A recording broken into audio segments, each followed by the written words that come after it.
sir. Good. All right. It is 4:01 on June 17, 2026. I will now call to order this meeting of the St. Louis Board of Police Commissioners. Lieutenant Collins, please call the roll. Commissioner Saraceno. Present. Commissioner Artiga. Aye. Commissioner Jenkins-Gray. Present. Commissioner McVeigh. Aye. Mayor Spencer. Present. Commissioner Brown. Present. Yeah, I should have been present. That you were. If you're able to stand, please join me in reciting the Pledge of Allegiance.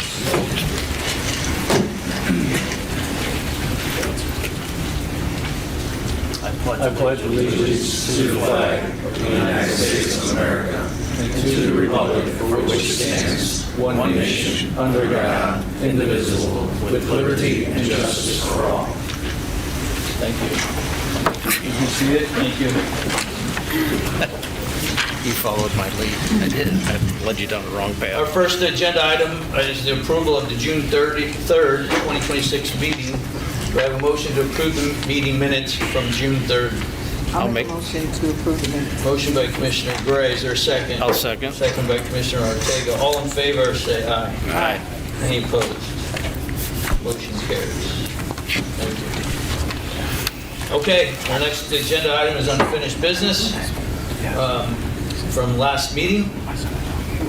We're going to revisit and have, I think the best interest is to have Lieutenant Tully please read the resolution over. This is resolution number 2026-24, the resolution increasing annual salaries for command staff. Whereas the St. Louis Board of Police Commissioners has determined it to be in the best interest of the board to adopt the following resolution, and whereas the board previously adopted a salary increase for all St. Louis Metropolitan Police Department police officers and sergeants when it entered into the collective bargaining agreement for those recognized bargaining units. And whereas the board wishes to increase the salaries of all department command staff, including lieutenants, captains, majors, and lieutenant colonels, to improve recruitment and retention of those commissioned employees, as well as begin to resolve salary compression among commissioned officers. And whereas the board desires to show the value it places SLMPD employees by making these positions more market competitive. Be it resolved that the board approves a 16% salary increase for all department lieutenants. Be it further resolved that the board approves an 18% salary increase for all department captains. Be it further resolved that the board approves a 20% salary increase for all department majors. Be it further resolved that the board approves a 22% salary increase for all department lieutenant colonels. And be it further resolved that all salary increases described herein will be effective June 28th, 2026. Thank you, Lieutenant Tully. The resolution has been read. Do we have a motion to approve the resolution? I'll make that motion that we approve. Motion approved by Commissioner Ortega. Is there a second? I'll second it. Second by Commissioner Jenkins-Gray. Thank you. It has been motioned and second. Is there any discussion regarding the salaries for the command staff? Mayor Spencer. Thank you, Mr. President. I'll just reiterate, I think, first of all, I want to thank the board for the, I think it was like 10 or 12, 2 weeks delay on this. We were really blindsided by this. The city was 2 weeks ago with the resolution that came before us with just 24-hour notice. This is, of course, in the very last few weeks of the city's budget finalization. We had already discussed and put forward a budget through the Board of VNA, had lengthy conversation with the Board of Aldermen through their budget committee. We had weeks, hours of testimony, scrutiny of the budget. An opportunity was presented to this board by the Board of Aldermen to come before the board's Budget and Public Employees Committee to discuss issues. I was the only commissioner who came to discuss and answer questions before the body that approves the city budget that would pay these salaries. Public safety doesn't occur in a vacuum, and policing doesn't happen in a vacuum. We all know that the Office of Violence Prevention plays a key role, but so too do all of the other city departments play key roles in public safety. We need our streets department to have flat, paved roads to be safe to drive on. We have to have a building division that can board up vacant buildings. We have to have a forestry department that can cut down weeds and help address vacancy throughout our neighborhoods. We have to have a neighborhood stabilization team that can triage all the challenges that we have. Policing doesn't happen well in a vacuum. And unfortunately, the decisions of this board are happening in a vacuum. They're not happening in concert, in collaboration with the other city departments that we as a community rely on and need to have operational in order to have a safe and healthy and successful city. And so I have really disapproved and been very disappointed by this process. We have scrambled in the 11th hour to work with our budget department to try to scramble to figure out not just how, obviously the board can exercise some discretion within the police budget, but as the board well knows, these decisions and these outcomes don't happen in a vacuum. There is necessary raises that happen for our fire department as well as necessary increases for the pension that the city is solely responsible for paying. And so it is enormously disappointing to have this occur, continue these decisions to occur in a vacuum. We originally, the board also provided for raises for the rank and file just a few months ago, 7%. As I discussed at that time, the city had just come through a year-long agonizing process to go through a pay study for our city workers to understand what we needed to get our city workers just within a reasonable range of the regional average. Even without the raises for the police department, we knew we weren't going to be able to get there. We were able to eke out a 3% raise for our city workers, the overwhelming majority of whom are far underpaid when it comes to the regional average, far underpaid. As we've recognized that that our police officers are, and they receive and enjoy a tiny fraction of the benefits that our police department enjoys. We have to look at these things holistically, and we have to look at them with the city that the police department serves. Divorcing the police department and the decisions that impact the police department and the salaries here from the city that our police department serves is a disservice to all of us. And so I respectfully request that the board consider this in conjunction with the decision-making with the city that it serves, our employer, and work together to find a solution that can work for all of us and take thoughtful deliberation when it looks to salaries, much like the city did through its pay study, and take a look at compensation as a whole. Anything else, Mayor? We continue to reiterate this until we can weave the police department back into the city that it serves. Can I call, I'd like to call Jennifer and Chief Tracy to, if I could, please. Chief Tracy, yeah, I think it'd be important for you. Jennifer, I'll ask for Chief Tracy.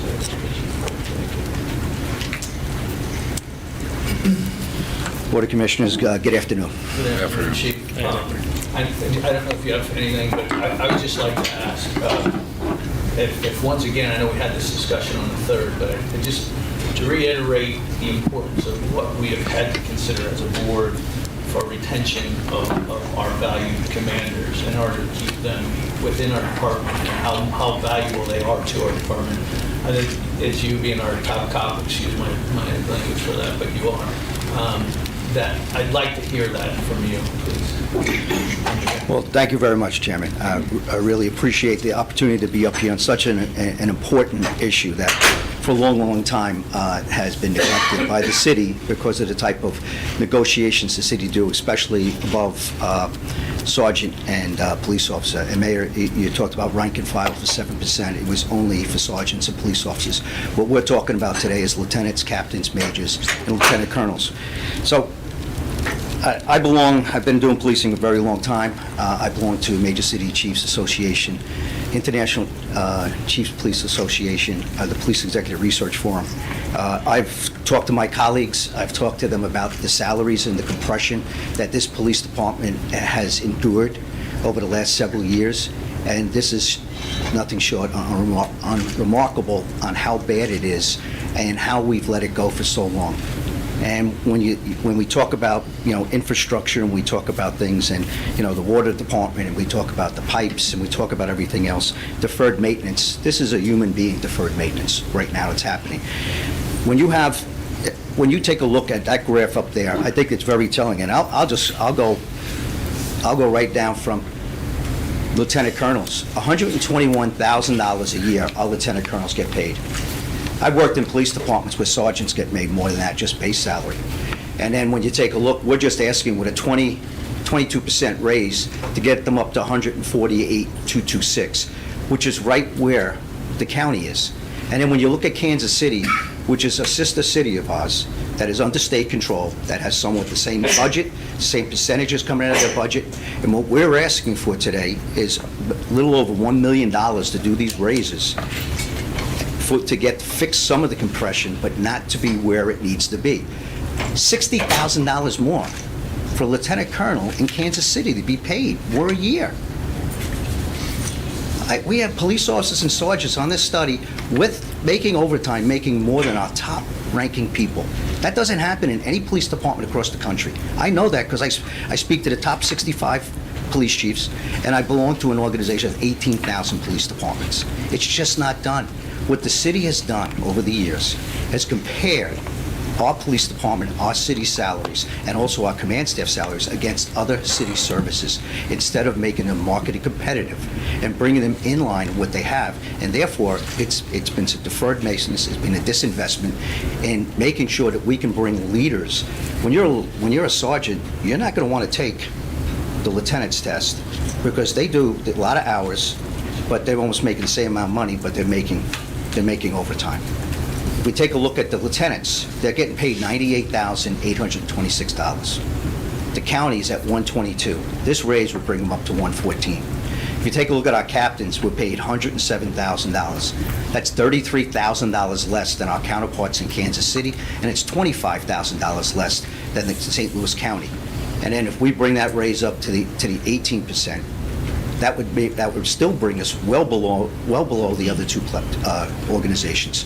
And if we look at our majors, we take a look at, we're at 115.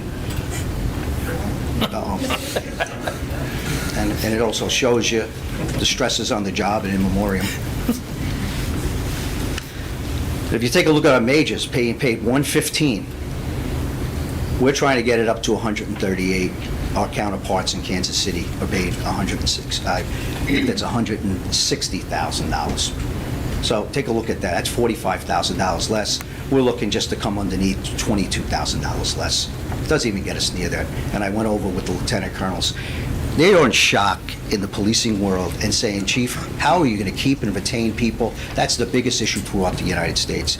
And I said, well, working with this board, working with the last administration, there were raises that were given, but that still didn't bring us halfway up to being competitive. And then when you take a look, it's even worse when you talk about our lieutenants, as lieutenants and above. And the compression, when I talk to people, I talk to human resource people, I talk to chiefs, I talk to business leaders. The same business leaders you speak to, Mayor, I speak to as well. And when I speak to them, they're kind of in shock when this is explained out. That how do you run a business like this? How do you keep people? And then when people are asking us, can you get more cops? Can we get more police officers downtown? Can we do this? I'm going to tell you, I've worked with Officer Violence Prevention for 15 years. I'm one of the biggest advocates of Officer Violence Prevention. I know focused deterrence. I knew this inside and out, and I've done this in 3 other cities. But the success of Officer Violence Prevention and the other city services always go hand in hand when you've got a fully budgeted police department. And that's what's happened in every city I've been in, when we were able to bring a city back and we lifted all wages because we made the investment in law enforcement, public safety, and the police department. And then the rest start to come along. So this is where we're at. It's $1.4 million if we do budgeted strength. It's 1 million with the actual strength. And just to give you, Chief, can I, I'm glad you brought that up. I just would like for you to also just touch on how many we have in the lieutenant ranks, how many we have in the captain ranks, how many we have in the major, and lieutenant colonels. so from lieutenants, we're down 17 lieutenants. They're crucial to be on the street, 17 lieutenants. And that's 55, we're supposed to be at 55, we're at 38. 38. We're supposed to have 180 sergeants. I'm sorry, 180 sergeants.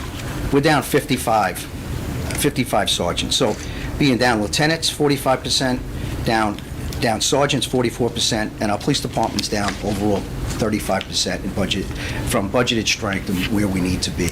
So we've attrited down. We're trying to be very careful to make sure that we have the right span of control, but certainly there's not a lot of people that want to start taking the lieutenants and also the captain's test, because they do not want to lose the money, because at the lower ranks, they're a little more market competitive, but not where they need to be. But the compression is I'm being quite honest, I've done a survey across the United States, and people are in shock at the way things are being done in this department, and how are we going to get the best and the brightest to lead the city in the future if they're not going to take these exams. Also, can you just, for the record, let us know, we have how many captains? We have 7 captains, We have how many majors? 7 majors, We have how many lieutenant colonels? 4 lieutenant colonels. So, and these, thank you. I just want to make sure that was. So we're talking overall for this raise, we're talking, right now, we're going actual strength. We're talking 4, 7, 11, 18, plus 39. I think that gets us up to 57, or 38, 56 with lieutenants. So we're talking about 56 people to try to undo some of the things that have been done in the past as far as the way the city has budgeted with the command staff compression and not addressing it. They were given lower percentage raises, which starts to compress an organization, and in any organization, and any business leader knows how important that is. And I certainly, as an organization, a police organization, I see it. That's something that I talked about as soon as I came here. I've talked about it with the current administration, and now I'm here talking publicly with the administration now in this board. One more question, Chief, and I think the mayor, you may have a question. Go ahead. Sure. Well, Chief, thank you. I appreciate your support of the Office of Violence Prevention. We talked about this a little bit last week when we were here, or maybe 2 weeks ago, and one of the things that you pointed out, and I agree wholeheartedly with, is that the Office of Violence Prevention works best when it works with the police department. And so I think that key word here is with, and we have to work together. And this is the point I made earlier, that we have got to make these decisions cannot continue to be made in a vacuum, and they have to be made with the city. You talked about talking with business May, can I ask you a leaders. question? Are we not, the Office of Violence Prevention is not working with the St. Louis Metropolitan Police I Department? think we can improve that, and we will. This is not a criticism of that, Chief, and that wasn't meant to be. Because we've I just got meant- things I'm with speaking safer more about the- cities. I'm Okay. speaking more about the decision-making with the city, Chief, more than that. I think you're right. You mentioned that you have been a strong supporter of it, and this was not a criticism of that. But you also mentioned talking with the business leaders, and I think one of the other things that business leaders across the region are very surprised and a bit horrified by is when we look at the total compensation package of our police officers. In the private sector, I think the benefits package for most workers is around 15 to 20%. When we look at city employees, it's around 40% of the salary. When we look at the fire department, it's 60%. But when we look at the police department, it's over 100%, 115% is what it goes into the benefits package. You are comparing to other cities here, which I really appreciate. And one of the things that you mentioned is Kansas City. Kansas City officers pay 12% of their salaries into their pension. City officers pay 7%, and all of our city police officers get 100% of those contributions back, unlike Kansas City. That is a big difference in the overall cost of policing and per police officer. Can I And hit so on that when we're point? talking about the compensation, it's really critical that those pieces are taken into account, particularly when a benefits package, like here in the city of St. Louis, unlike anywhere else I'm aware of in the world, has a benefits package that is worth more than the salary of the police officers. That's a really critical piece here. And I'll also say that there is no police department that I'm aware of in the world that offers lifetime health insurance benefits, which carries a cost of $19,000 per officer per year. So if you pull back your graph here, if we add $19,000 per year to each one of those salaries, which it really does cost the city of St. Louis, it doesn't cost the police board, because by state law, that comes out of the city's budget. The police board doesn't have to worry about that, but it is a real cost to the city of St. Louis, and if we were to spend that money on the salaries of our police officers, we'd be in much better shape. And I'll add one other thing when you're comparing with other cities, St. Louis City versus St. Louis County, and that is the ratio of sergeants to officers. Their ratio is significantly lower, and so they have a much different balance when it comes to the overall table of organization. So there's a handful of things when we're simply looking at salaries that we're not taking into account the whole picture, and the whole picture is what the city has to pay for, and it comes out of a budget that's finite and has to do dozens of other things for its residents. Well, Mayor, for to say in the world, and this is the only police department that has this type of benefits. I've served in 3 other police departments, and I can say that from the NYPD, I have lifetime benefits. From, if I was stayed in Chicago and I reached a certain age, I'd have lifetime benefits. And if I stayed in Wilmington and I did my 20 years in Wilmington, I would have lifetime benefits. There's so many police departments. I don't know where you're getting your data from. Please, if you could share with me, I can show you. I can take a look at it. And for every police department, that's just not an accurate statement. And I can't sit here as a person that's receiving lifetime benefits from New York City to say that this doesn't happen in other places. I'm talking about the health insurance component that we've talked about. Well, the health insurance, I'm getting health And insurance right now from the NYPD. Kansas City and all these other departments that we've been comparing to up here don't have that requirement that I'm aware of, Chief. And if they do But Mayor, you have said that requirement, everything. I'd love to hear it. You said all. Okay, So, well, I appreciate that, and I think that it becomes, we're not getting accurate information. Chairman, can I go into Yes, 7%? I have one But more. we do contribute 7% of our paycheck for pensions. And then when an officer retires, it's after 20 years of service, then it's after 25, it goes up, and then after 30 is when you get that top number. But the SLMPD officers nor the city pay into Social Security. Therefore, SLMPD does not receive Social Security at retirement. But the city does not pay the 6.2 of all SLMPD's salary. The city only pays into the pension fund when it's underfunded. So we have a lot of things that are going on. Who's contributing? City employees do not pay into a pension fund during employment. So there's savings there for the city.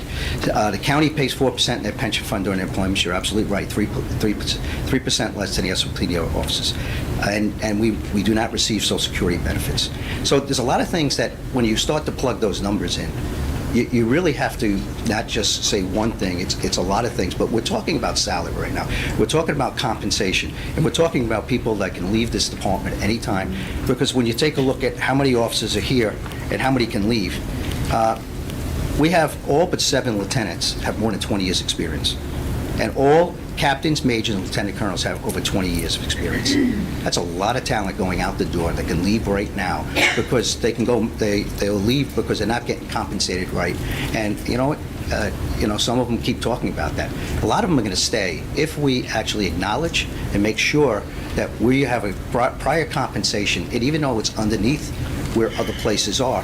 I said, those are things that can keep retention, keep talented individuals, keep people in this department, because when people do move out, I got to make promotions. That's less officers on the street till we start to get back to budgeted strength, which is going to take a while, as everyone knows, recruiting. Thank you, Chief. Chief, what you said was that you can't look at these things alone. And I agree entirely and wholeheartedly with that. And my ask is simply that we don't look at these things alone. We don't look at salary alone. We look at the compensation package as a whole, because I know from the bottom line of the city, we do pay out those pension costs every year, whether they're funded or unfunded, however the calculation goes, the city pays tens of millions of dollars into that fund. We also pay close to $20 million a year in lifetime health insurance benefits. There's a whole host of additional costs. And my point as well with this, if we pull back the stick a little bit, there are real costs to the city outside of the police department, not just in those benefits. We have parity with our fire department.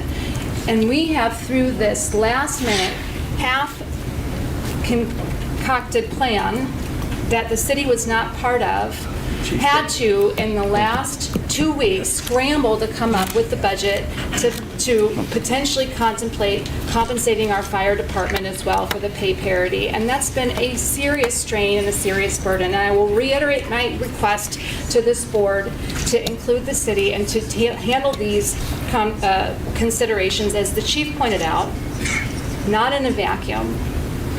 I don't remember saying that in a vacuum, You said that Mayor. we should not look at these things. But I didn't in- say a vacuum, ma'am. That's not a Okay. word I would be using. Jennifer, thank you. But there's Well, my one thing, point is that we there's shouldn't another be point here. looking at these things You in- just brought up parity again. And 2 weeks ago, I talked about how dangerous it is to be firemen. And I understand the inherent risk that they do.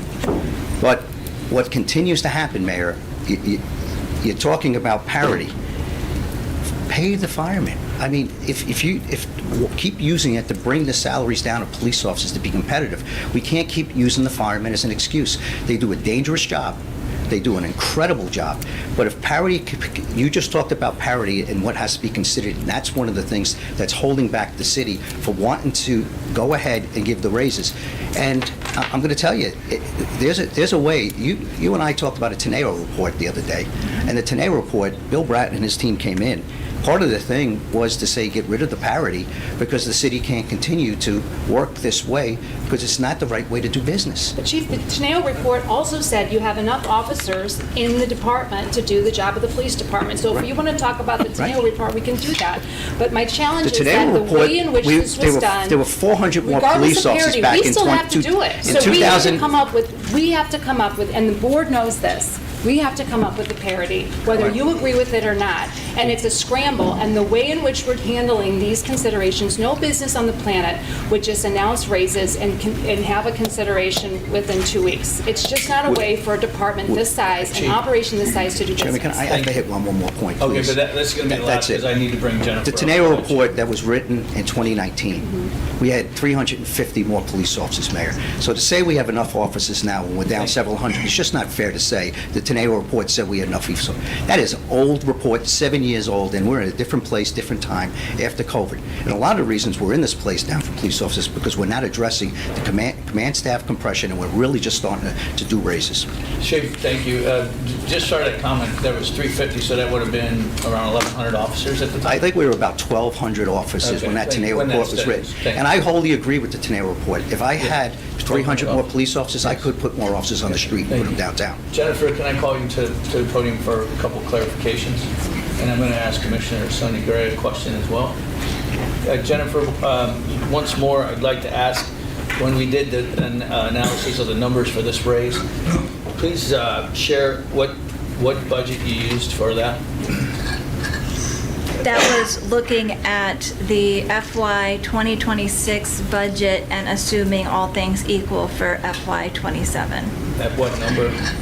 That is at let me think, it's right around the 200 million mark. I think it's a little less because that's what we had for, and Commissioner McVeigh, if you've got a number off the top of your head. It was right around, when the last time we discussed, it was right around the 200. I don't know what right off. That's fine, exactly. it's close enough, thank you. Okay, so this raise that we are speaking of with the percentages fits in within that of what, the 200, 201, 204, whatever, it could be 198, whatever? Right, correct. Okay, thank you for clarifying that.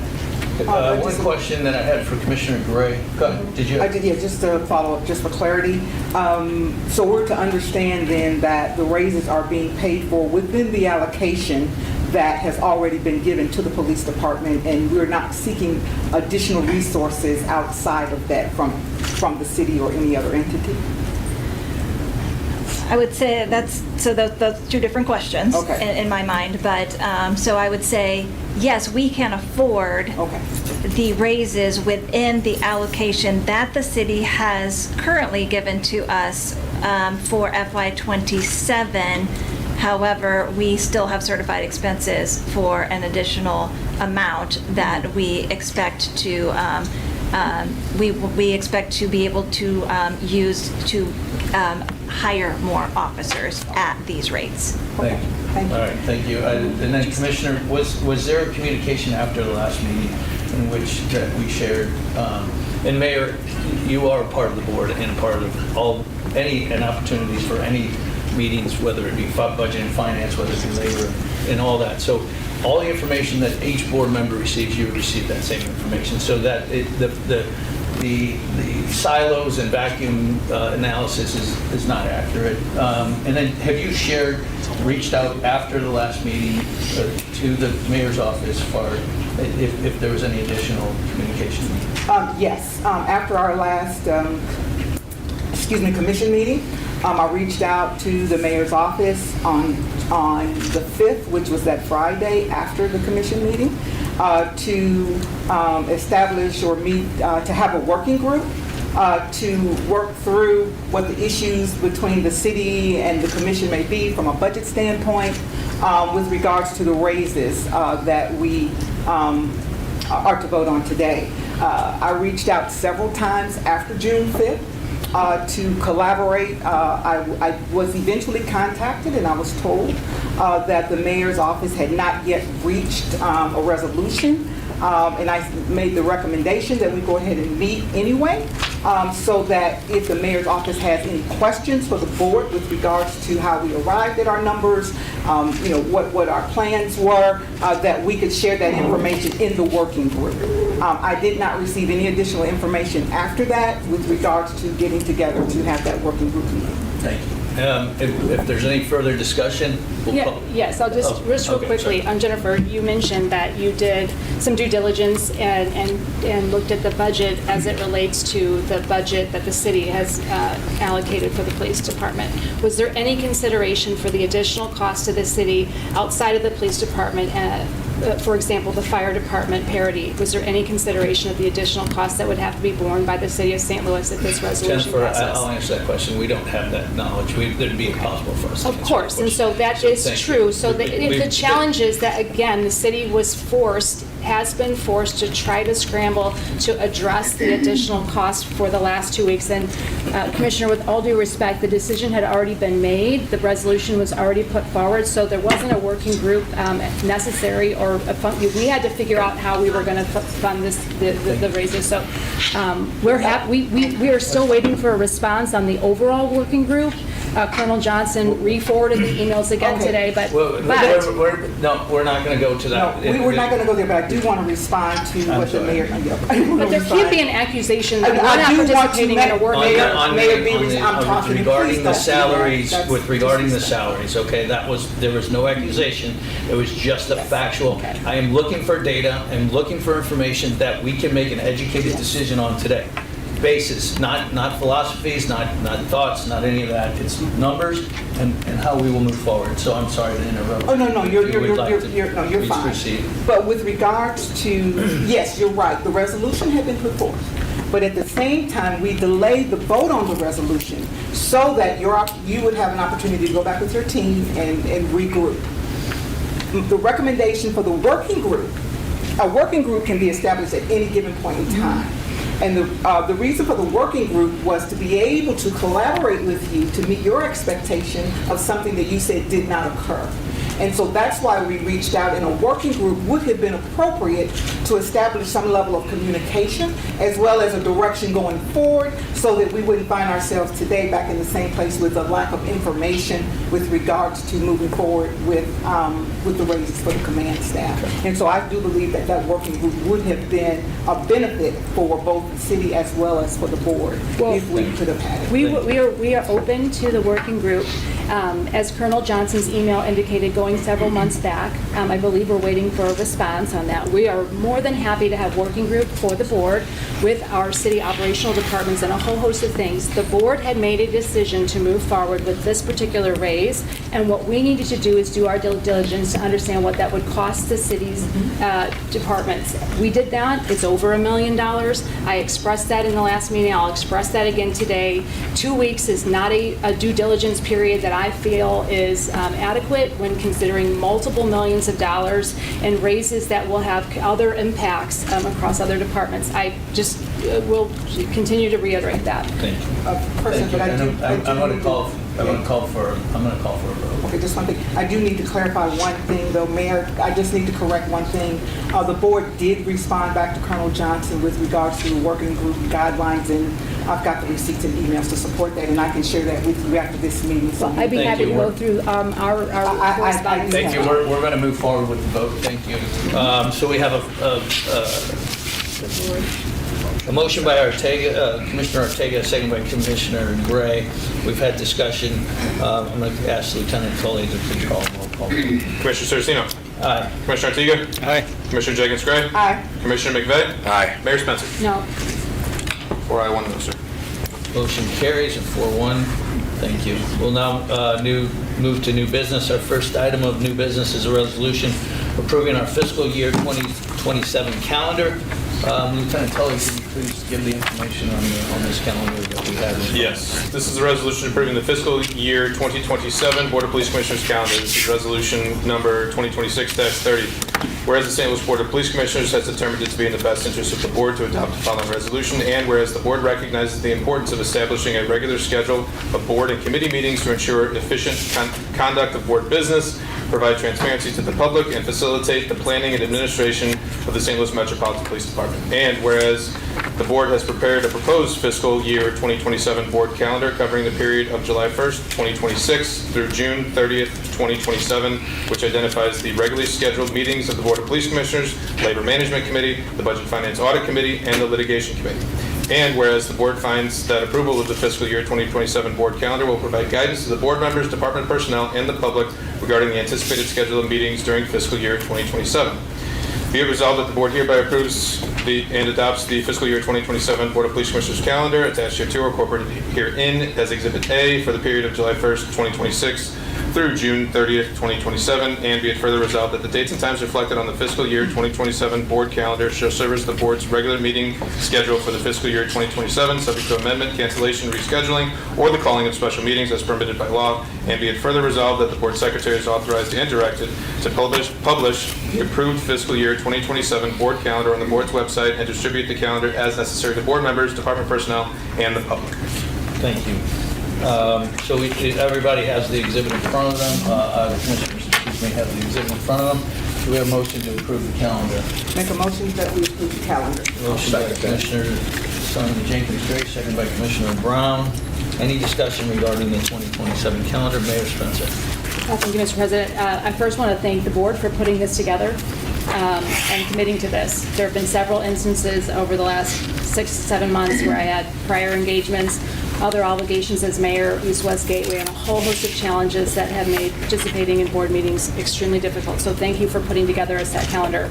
I would like to formally request of the secretary that if there are issues in committee that will have direct impact on the city's budget, that you please carve those out and make a special communication with my team so that we can participate in them. We're not going to be able to participate in all of these because most of these discussions will be for internal matters, and given that our budget department currently only has 3 employees for the entire city, I'd like to make sure that we have a special and particular flag when there are issues related to the budget as will impact the city of St. Louis. I'm going to add that all discussions will have impact, fiscal impact to the city of St. Louis as it remains when it comes to budget and financing. All meetings are open to the public, and I would recommend that your staff be put on notice to attend all of them because they will have. We have a there will fraction be- of the budget employees that the police department has, and we're covering the entire city. I will respectfully request that if there are specific issues that will impact the city's budget, that you make a flag, Mr. Secretary. Okay, it's not a problem, but I'm just leaving it up that it is going to have, each one of those. And that's fine. Will have that. So we have a motion by Commissioner Jenkins Gray, second by Commissioner Brown. We had discussion on making sure, and we will accommodate that request. There's no question about it, so I just wanted to make, it's not ridiculous that we will accommodate the request. I'm just saying that all decisions will be made. We'll have fiscal notes to that of what we're discussing. So, any further discussion? Not seeing none, let's call for a roll call vote for this motion. Commissioner Saraceno. Aye. Commissioner Ortega. Aye. Commissioner Jenkins Gray. Aye. Commissioner McVeigh. Aye. Mayor Spencer. Aye. 5 ayes, sir. Motion carries. Thank you. Okay, our next item on the agenda is a resolution to transfer of real properties. Lieutenant Foley, can you please read the resolution? This is a resolution certifying a list of real and personal property to be transferred to the board and authorizing the board's general counsel to make a demand for the same. This is resolution number 2026-31. Whereas RSMO 84.325 requires the City of St. Louis to transfer the title and ownership of all real and personal property that is held in the name or controlled by the St. Louis Metropolitan Police Department to the Board of Police Commissioners, and whereas the board seeks the city's cooperation with the transfer of real properties identified on Exhibit B, attached here 2, and any other real properties which may be held in the name or controlled by the SLMPD, and whereas the board seeks the city's cooperation with the transfer of any capitalized personal property and any other personal property which may be held in the name of or controlled by the SLMPD. Be it further resolved that the board certifies the real property list attached here 2 as being subject to transfer under RSMO 84.325. Be it further resolved, the real property list is not intended to be inclusive of all real property that the city may be required to transfer to the board pursuant to RSMO 84.325, and is being provided only to assist the city in complying with its statutory duty. Be it further resolved, the general counsel for the board is authorized to issue a demand to the city for the transfer of real properties identified on the real property list, as well as any other real or personal property subject to the transfer under RSMO 84.325. Be it further resolved, the chief, in consultation with the general counsel, is authorized to execute deeds or other necessary paperwork to effectuate the transfers of the real properties identified on the real property list and any personal properties to the board. Thank you, Lieutenant Tully. Is there a motion to approve this resolution of transfer of real property? I'll make that motion. Motion by Commissioner Ortega. Is there a second? I'll second. Second by Commissioner McVeigh. Any discussion regarding the transfer? Mayor Spencer. I'd like to request not a committee, but a working group that discusses this. I'd like to go back to the proposal that the city put forward back in February related to an operational working group in some capacity. I think the idea that the city has to come to each one of these committee hearings is such an onerous burden for us to try to accommodate each and every committee that may or may not have we don't need to be a part of every working group, but we do need to be a part of this conversation. I noticed in the long list of properties that this board is with this resolution authorizing the board's legal counsel to demand of the city of St. Louis, one of which is the Laclede Garage, which is a shared resource. There's some real operational issues that we've got to work through this. We repair the police department's vehicles in that garage. We also repair other vehicles that city employees utilize in that garage. So there are some operational challenges with this set of demands, and we need to work through them so that we can make sure that we can continue to repair the vehicles that all of our city departments need on a daily basis to serve our residents. Mr. Winters, as serving as transition director, and a lot of this asset transfers have been in your responsibility. We respectfully request what Mayor Spencer is calling for, and we'll look for you to organize that to make sure that we can have as much cooperation with Mayor Spencer's team and that of the city of St. Louis, because they may have better knowledge to things than we do. So we're learning. This is our first go around, so we're learning too. So we appreciate, and Mr. Winters, thank you on behalf of the board for your work you've done. It's been a year. I know for you, over a year. So we appreciate everything you've been doing to keep it up. And do you have anything to report, Mr. Winters? No, the big piece of this was probably the real estate.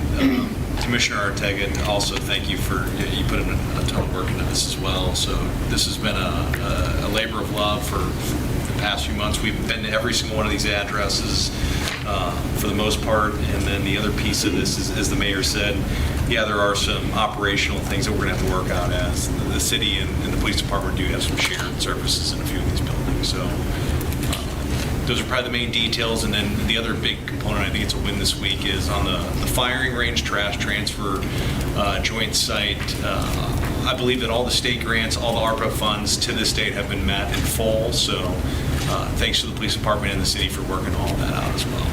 Thank you. And Mr. President, just a point of clarification, because I know the language gets maybe, it has a hypersensitivity here right now, but really frankly, the reason that we have this resolution on. We've worked with the city to discuss these properties. We've had, how are we going to do exchanges, how are we going to do this? I think it's great to push it to a working group. This was really housekeeping because the list was approved by Budget and Finance, but it never made it up to approve a list to work off of. So I do not intend to send a demand letter tomorrow. We talked to Derek. It was really, since it's our last meeting before the end of the fiscal year, we were making sure that we had something formally approved by the Board of Police Commissioners to then work with them. I think as the trash transfer station, it's been slow, but there's been a relationship in working through it. From the perspective of the city, the trash transfer station has been a work in progress. It's not resolved. It's not, I agree. It's not resolved by a long shot. And this list, while I'm grateful to hear there's been some work done on this list, and you're visiting the sites, the initial list, we had some challenges, but the city hasn't been involved in those conversations. And until the city is involved in those conversations, I would respectfully request that we pause the authorization of the board to the legal counsel to demand the city of St. Louis transfer title of these parcels in this list. But I don't think we can from a housekeeping perspective. We can always go back and amend it. We're at our last meeting of the month before the end of the statutory period. I think the intention is to work with it on everything. This is a list that Budget and Finance reviewed back at a public meeting 6 months ago, Derek. The list has been out there. I've had conversations with the city councilor on transfers. I know some people with the city have seen the list, but we've got to take and meet our statutory duty, because otherwise, if we don't, I have a feeling we'll get to July 1 and it'll be like, well, you didn't transfer that during the transition Mr. period. Attorney, because that's the way the statute If says it. if you've done this work and you need to pass it, there should have been constructive conversations with the city. And as the transition director just indicated, that hasn't happened. So respectfully. But there's been constructive. Well, yeah, I mean, I am representing the city in this capacity. Okay. Did you say that? I did. No. Did you say there has not been? I didn't use those exact words. And Mayor, I respectfully disagree on a few things. I mean, we've had several meetings within your office. This is a list that we've been working off of for nearly the whole year. I would just hope that we would have a more constructive We've dialogue refined this list very about it. intently. We've taken probably, nearly a dozen properties off of this list. At least. So, We're on, we moved this to, we have Commissioner Ortega, you had made a motion. Yes. Commissioner McVeigh had seconded it. We've had discussion. We're just going to, one of the recommendations was an operational working committee with that, and I think Mr. Winters, you can. and I'm open to do that. Yeah. And also the comptroller's office has been aware of this as well. I mean, that's where we got the information about the revenue bond and then also the dollar lease until we pay off on 2 of the properties. So that was from the comptroller's office. That was not from the police board. We're going to move to roll call vote, please, Commissioner, or Lieutenant Tully. Commissioner Saraceno? Aye. Commissioner Ortega? Aye. Commissioner Jacobs-Gray? Aye. Commissioner McVeigh? Aye. Mayor Spencer? No. 4 ayes, 1 no, sir. Motion carries. Okay, next item on the agenda is the board has one agreement that we are considering. Human Resource Director Sarah Koziak is here to answer any questions. We'll discuss the agreement, and at the end we will consider a resolution authorizing the contract. Correct resolution. Would you like to read the resolution first, or would you like to? It's up to you, sir. Go ahead and read the Sounds good. resolution. This is a resolution for approving certain agreements. This is resolution number 2026-32, whereas the St. Louis Board of Police Commissioners has determined it to be in the best interest of the board to adopt the following resolution, and whereas the board has reviewed certain contracts, agreements, and memorandums of understanding as it is June 17th, 2026 board meeting, and whereas the board has approved the agreements which have been attached to as Exhibit C, and authorized the Chief of Police to execute the agreements on behalf of the St. Louis Metropolitan Police Department, and be it further resolved, the agreements attached here to and incorporated herein as Exhibit C are approved by the St. Louis Board of Police Commissioners, and be it further resolved that the Chief of Police shall be authorized to execute the agreements attached to and incorporated herein as Exhibit C. Wonderful, thank you. Okay, Sarah, Ms. Koziak, can you please talk to the board about the agreement? This agreement is with CCMSI, who is our third-party workers' compensation administrator, and this is just a continuation of the agreement that we had under the city, but it will now be made with the police department. Is there any fiscal? It is a fee. The fee's around 200,000. They charge us for what they do, so it's around Yeah. $200,000 a year. To do the work comp administration. That's who the city had when we received all the work comp files a couple days before Thanksgiving. And CCMSI has been great, helping us through the transition, getting a grip on all the files, how things are working and whatnot. And they're a very, very important component for us to deal with our work comp claims. Very good. Is there a motion to approve this agreement? I'll make that motion.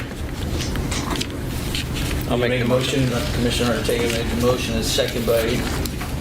Second? Second. Thank you. Second by Commissioner Sonny Jenkins Gray. Do we have any questions or discussion for Ms. Dorothy? Seeing no discussion, we'll move to a roll call vote. Thank you, Ms. Dorothy. Commissioner Saraceno? Aye. Commissioner Ortega? Aye. Commissioner Jenkins Gray? Aye. Commissioner McVeigh? Aye. Mayor Spencer? Present. 4-1 present, sir. Motion carries. Thank you. All right. Very good. That is the business part of today's meeting. Our next agenda item is public comment. Before moving to public comment, I'd like to briefly review the process. The board values public participation and appreciation and the time the residents and stakeholders take to share their perspectives with the board and their concerns and the recommendation. Public comment is an important part of the board's commitment to transparency and public engagement. Each speaker will be allowed approximately 5 minutes to address the board. We'll be asked that the comments be directed to the board as a whole and that all participants conduct themselves in a respectful and professional manner. I also want to clarify the purpose of public comment. This portion of the meeting is intended to provide opportunity for the public to speak for the board, and for the board to listen. While questions may be raised during public comment, this is generally not intended to be a question and answer session or a debate between speakers and members of the board. Matters requiring additional review may be referred to staff and legal counsel or considered through the board's regular meeting process. To ensure fairness, consistency, and orderly conduct of the meeting, board members will generally not engage in the substantive discussion or respond to individual comments during the public comment period.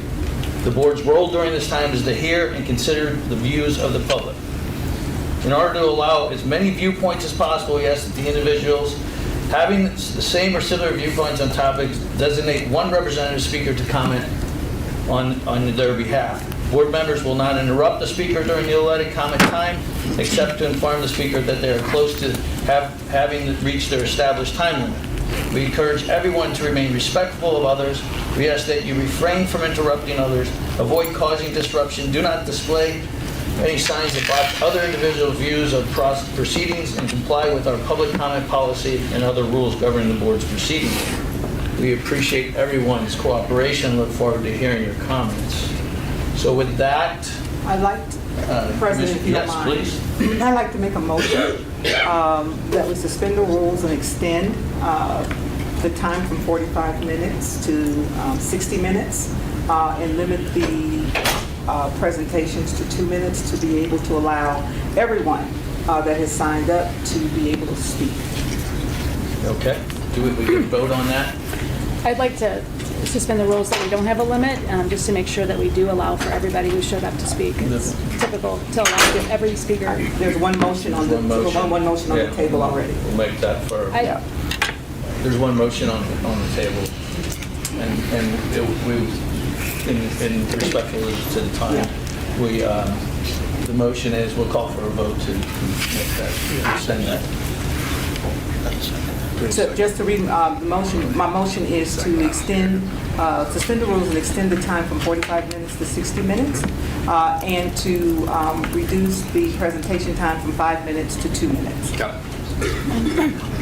Let's call for the vote. My comment was just that we should extend it indefinitely to allow for every person who signed up to vote to speak I need a second. without limit. Okay, we need a second. We need a second on the motion. And a second on the motion. Second by Commissioner Brown. Is that a roll call vote? Yes, sir. Commissioner Saraceno? Aye. Commissioner Artiga? Aye. Commissioner Jenkins Gray? Aye. Commissioner McVeigh? Aye. Mayor Spencer? Aye. 16. Commissioner, everybody can speak under these rules that she's proposing. We have, how many people signed up? 20. 20. Lieutenant Tully will call, and I assume everyone who signed up to speak is in the room? Yes. Okay. So we'll call the first person and we'll let the second person know who's on deck. Is that fair? Sounds good to me. Okay, let's proceed. And there is a timer here behind us that would help the speaker. Can you call the first speaker? The first speaker is going to be Dr. Nolan. After Dr. Nolan is Amanda Chasnoff. Dr. Nolan? Because he said 5. There we go. Good afternoon. I'm going to use my 2 minutes starting now, addressing Mayor Spencer directly. I am aware that the budget related to the city of St. Louis makes a way to pay you upwards of $300,000 a year. That budget and that payroll and that salary has not been debated. It has not been a concern. Nobody has brought it up to date in your 1 year of your term. Therefore, the consideration of you being able to purchase your home in the 90 days of your term should be considered for all individuals working in this department. That's my honest opinion pertaining to that. The consideration of the human beings that work in this department, just like you as a human being, were considered when your salary was assigned. Their salary should be respected the same way. That's my first opinion to that. The second one is, as I'm sitting here listening to you, most of your complaints are relative to the infrastructure of the city of St. Louis that has never been in place and that needs to be concentrated on being put in place, and not the responsibility of this department or any other department to do so. You are elected to address the infrastructure and capacity that's missing in the city of St. Louis. The expectation is that you spend your time doing that with the other departments and the other branches of government versus being here, making it the responsibility of this commission to hear it from you.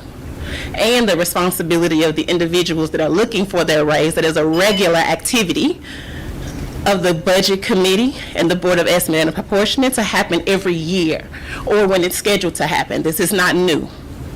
So I'm asking that you refrain from causing further harm to the city of St. Louis taxpayers concerning yourself with things that are not the concern of this commission.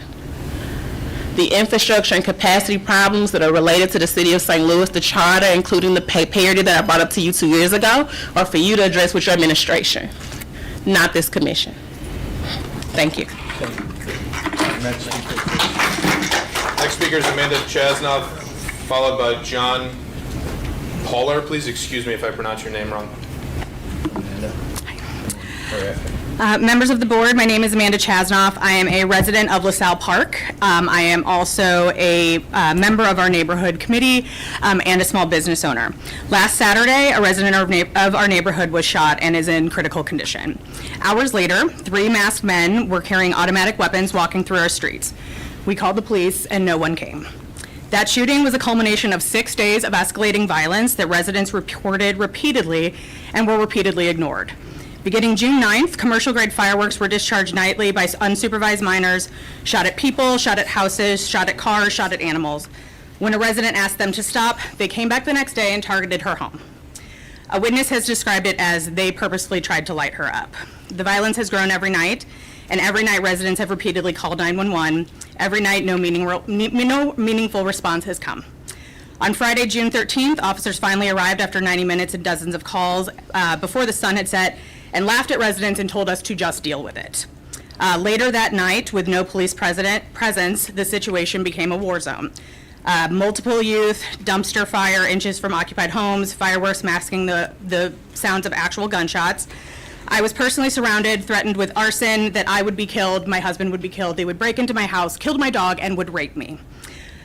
When the police did return, they did not address the violence. Instead, a taser was pointed at an unarmed resident's chest, forced him to his knees, and handcuffed him for expressing frustration while trying to protect his own home. We've repeatedly asked for their badge numbers and names and have repeatedly been refused, and 0 officers engaged with the actual threat. As of today, out of arson, assault, terroristic threats, a shooting, and automatic weapons on a residential street, the only person who has faced any legal ramifications has been the unarmed citizen. Our neighborhood has spent years doing work, building community with adjacent public housing residents, sponsoring children's sports, hosting events, and fundraising to get federated security cameras to associate with the Real-Time Crime Center to help you do the job to the best of your abilities. I have two very quick asks. First is that the juvenile curfew boundary ends at Shoto, which is our neighborhood of the LaSalle Park Apartments. This funnels unsupervised minors directly into our streets, and we ask that you move the line. Second, the STLMPD holds a 6-figure contract for protective patrols at the housing complex next to us. These patrols are not happening, and we've been told from the police that they cannot be sourced. So we are asking formally for us to please put officers into this position and please help us. Thank you. Thank you. Thank you. Thank you. Next speaker, John. Yes. After John, I believe, is David Stokes. Hi, folks. My name is John Parker. I'm a fourth-generation St. Louis City resident. I've been actively involved in politics in the city for some time. I've gotten to know a few of you in different capacities. I've advocated for the police making more money for a long time. I talked to a cop on the beat about this, and he said, well, we're currently 61st of 62 munis, and we agreed that that was ridiculous. The delta between officer pay and, regular officer pay being out of whack, I totally understand that. I like math. I understand that a manager should get paid a certain amount more than somebody who's an employee. I get that. That's logical. What's not logical is how this is happening. It's like you guys are a kid who wants to open his Christmas presents on December 20th. You're not working with the city on the timing and how to do this. I own a business. If somebody came to me and said, you have to pay your managers 25% more tomorrow, I'd tell them they're nuts. I have to figure out my budget. I have to run my business. This city, as the mayor has said, has a lot of different things to do, a lot of different fiscal responsibilities that need to be met. And you guys, it's not that you're wrong, it's how you're doing it. It's that there's a basic lack of respect. And pushing my comment period from 5 minutes to 2 minutes sort of speaks to how this board has run. Just last minute, nope, you get 2 minutes instead of 5, when there's a lot more to say. This is, the way you guys are doing this is ridiculous. I voted for her. Of all you people, she's the only one I voted for. She's my employee. So is Donna Behringer. So is Daniela Velasquez. So is Megan Green and Gabe Gore. I voted for them. I didn't vote for you guys. You don't have any accountability to me. You're my competitor. I have respect for you. But this is a system of representative government where people elect somebody to make decisions. And if they don't do a good job, we can vote them out. We don't have that power with you at all. And the one person we do have that power with, you guys are bullying. Everybody can see it. So please, respect the person that we elected to run our city so that she can do her job and give us, you guys want to get paid more, you need to grow the general revenue, you need to grow the population, and businesses need to come here. And in order for that to happen, trash has to be picked up, streets need to be fixed, everything has to function better for people to want to come here. Public safety is absolutely a part of that. But if you don't work cooperatively, then you're not going to grow the population or get businesses to come here. And she's the one in charge of that. Please respect her, please respect my vote, and please respect the future of the city of St. Louis. Thank you. Next speaker is David Stokes, followed by last name of Soller. Good afternoon, everybody. My name is David Stokes. I'm Director of Municipal Policy at the Show Me Institute, Missouri's free market think tank. And I want to say, before I get into my comments, that I testify before legislative bodies and local government entities all over the state, and have done so for 20 years, and that is the best public comment timer I have ever seen in my life. There's no excuse to go long, so I appreciate having that. You all have written comments that I submitted, my longer form remarks, and I hope you'll review those. I won't go over my 2 minutes here. I just want to say that as somebody who supported the state takeover of the police department and still does, I'm here to talk about the dispute over the Rams funds and the current budget. And I do want to say that the city's position on that is absolutely correct. There is no way that one-time funds such as the Rams money should be included in this type of budget type thing. And I don't usually read in my public comments, but we have some very precise wording, so I'm going to do that here. And so in budgeting terms, general revenue is a flow of resources, while the general revenue fund balance is a stock of resources. The distinction is important because spending requirements are typically tied to annual revenue flows, not accumulated balances. Otherwise, governments would be effectively penalized for maintaining reserves and things such as that. Let's use the state as an example. The state law is that the state's supposed to spend 25% of its revenue on education. And they quibble sometimes about what funds get counted in that, but nobody has ever suggested that the state's rainy day reserves and other reserves, of which it is substantial, be included in that calculation. That is a separate thing. It defies common sense to think that you'll take the $67 million in 1 year and spend it on whatever you choose to spend on. The next year you'll have to make significant cuts because that's a one-time thing.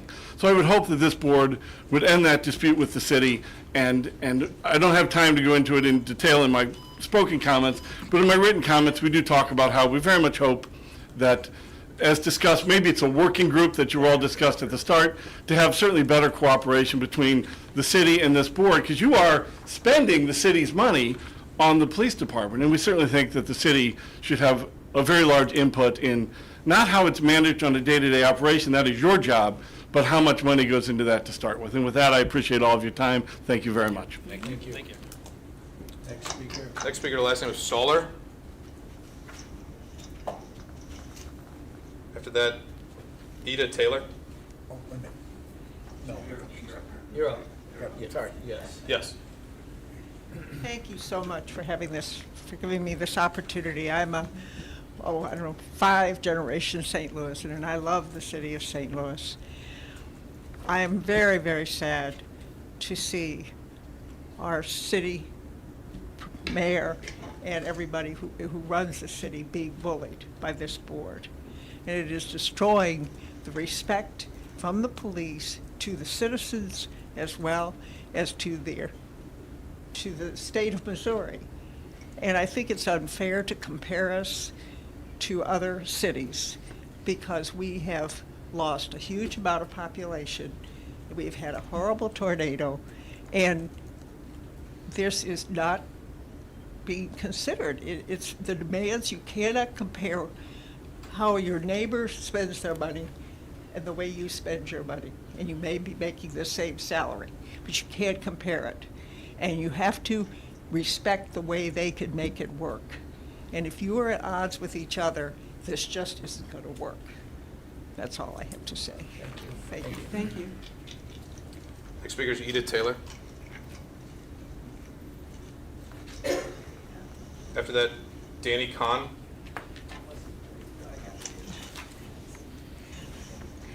Hi. I'm Ida Taylor, 63118. I don't think that the state should have taken over the police. I don't think that the police officers deserve raises. I'm so tired of hearing things like, well, you can't base that report. It was 2019 and we're down 400 officers. But crime rates have also dropped significantly since 2019 in the city of St. Louis. So, like, do we need them? I don't think we need to pay our cops more. I think we could pay other people to do better jobs at stuff that actually prevents crime. I don't know why I'm talking to any of you because, like, again, you weren't elected. Like, besides Mayor Kara Spencer, hi, I didn't vote for you, but close. But, like, I don't know why you're in charge of this stuff. The only connection I can make in my brain is just some dumb money stuff, and that's not cool or okay. I don't think that the cops need more toys. Like, you're getting drones and all these things and like going, well, but we need more stuff to do these things, and like, you're not doing the things. Like, you're not preventing crime. Anytime I've had to deal with you, I call and I say, hey, I have this problem. And they go, okay, you want us to send an officer out? No, I just was calling 911 for fun. No, like, and then I talk to the cop. Hey, I just got hit by a car on my bike. Well, do you want us to make a report? No, man, I just wanted to tell somebody my story after standing around in 17-degree weather after getting hit by a car on my bike. When you said I couldn't, and I mean, this was years ago, but like, the attitudes have not changed from the cops. You don't deserve raises. We can fund better programs that do better things, and I don't know why any of you are in charge of my police department.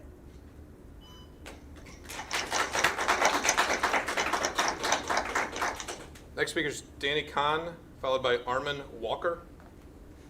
Danny Kahn, can you hear me? 63116. The state takeover has eroded trust between the city government and the police. I've been paying attention since February as this board has tried to take as much of the city budget for yourselves as possible with any local control over the police. I've been paying attention as Demetria McDial, a black trans woman, was killed in police custody at the CJC due to torture in solitary confinement and medical neglect. I have been paying attention to revelations of Emmy Sean Wilkins, a black child who was murdered by police, and it has been covered up for a year.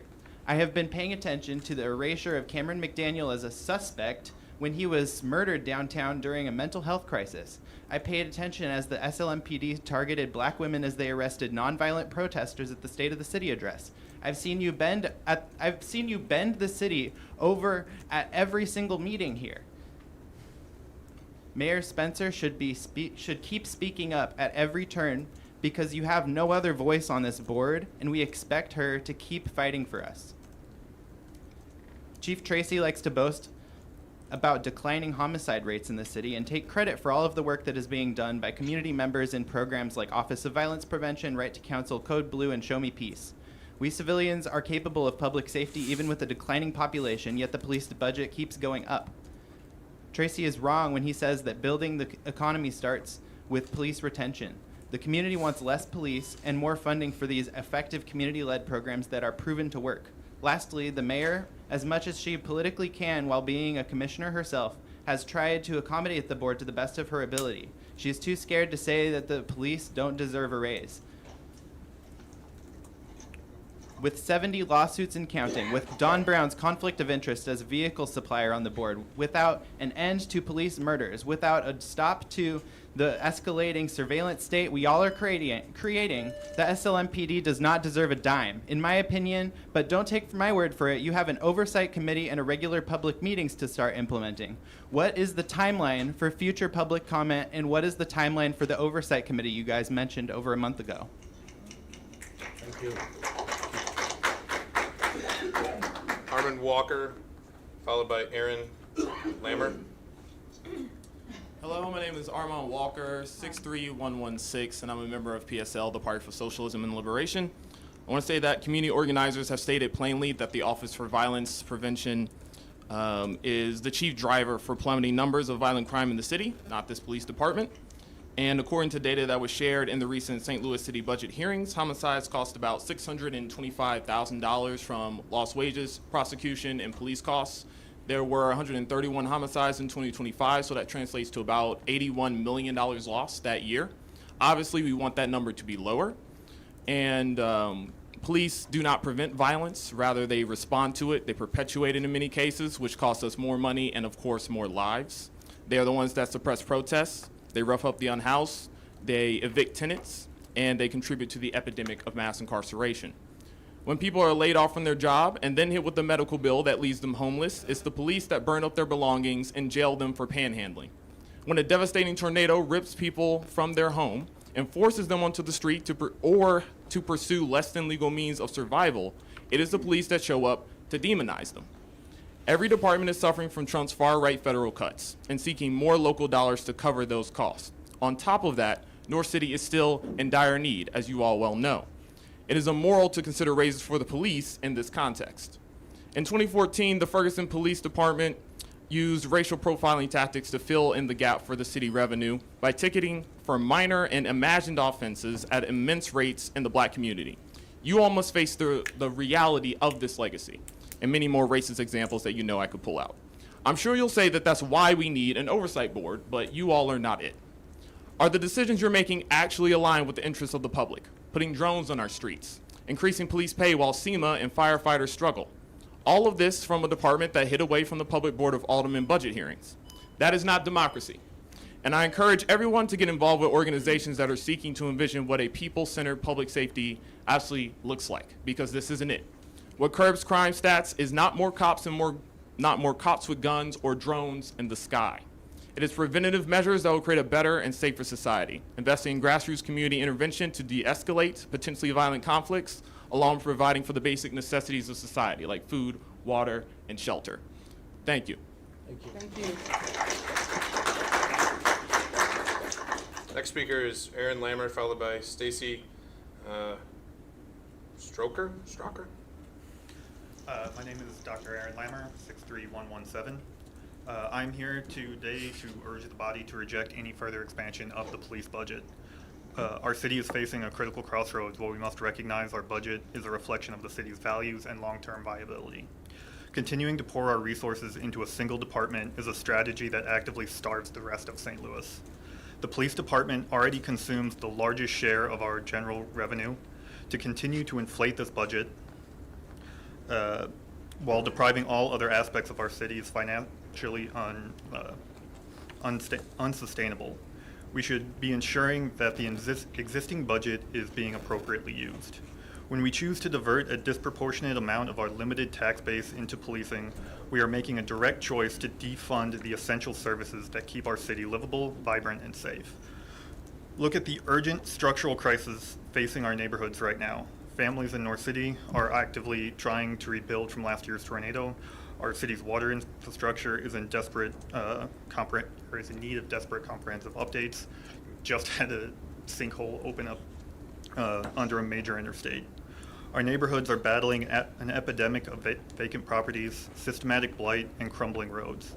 Every dollar that is reflexively added to the police budget is a dollar taken away from housing stabilization, modernizing infrastructure, youth programming, and vacancy reductions.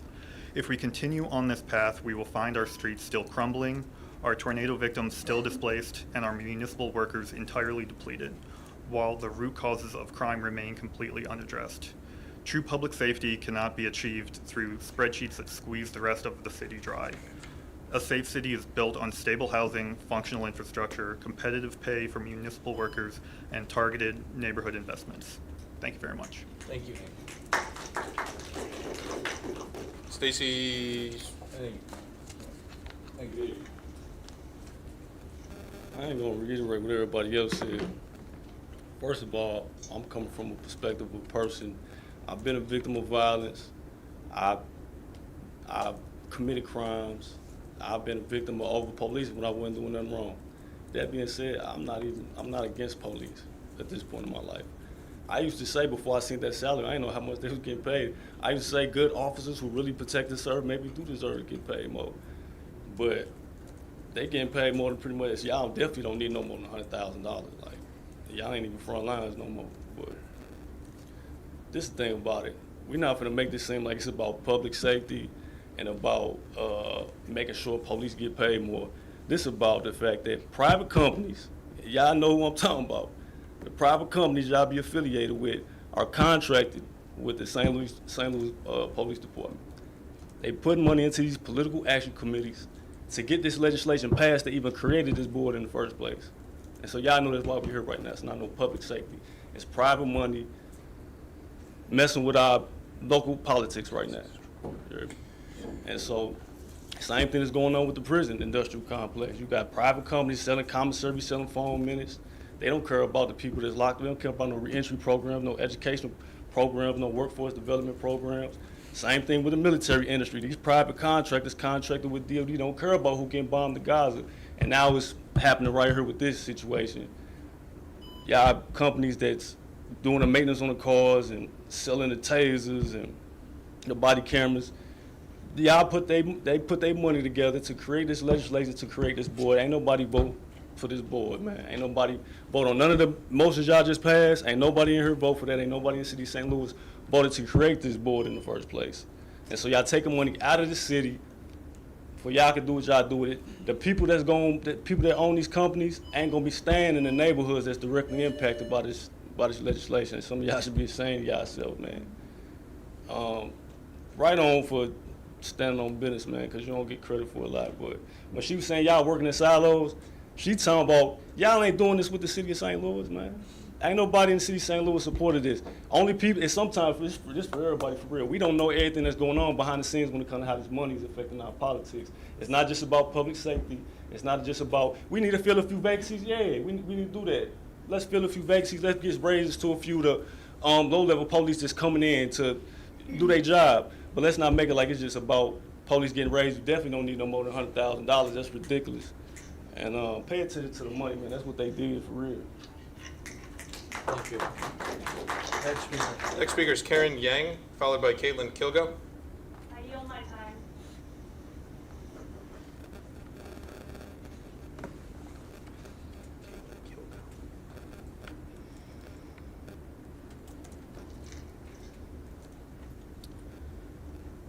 My name is Caitlin Kilgo, 63118. I had more to say. There's always going to be a lot more to say, but y'all are limiting my time, as well as the majority of the public that could not be here today. I'm here today because it's not safe for many of my friends whose voices should be heard, and you should be listening to them. I'm here today because it's inaccessible, and although you're trying to hide, I see you. This 45 minutes of public comment is fake transparency. To hold only 45 minutes of your time, well, I guess it's 60 now, but you're limiting each individual. It's a complete sham. And speaking of, I'd like to say that the only board member who is actually elected, although I did not vote for you, I'll still excuse you from the rest of my comments for today. I have a lot to say to you, Data Spencer, but I'll keep emailing your assistant who's ignoring me. To the rest of you, shame. Complete shame on all of you. How did you even get on this board? What do you actually know about public safety? Because you own restaurants, you own a photography business, you own a bar that I know people who've been assaulted at and security did nothing about. I'm sorry, the only thing I actually know about you is that you were fired from the Jones administration. And you own the car business that sells police their cars. So I think that that's a huge conflict of interest, and you either need to resign or you need to forfeit your contract and let the police get future vehicles elsewhere, because that's wrong.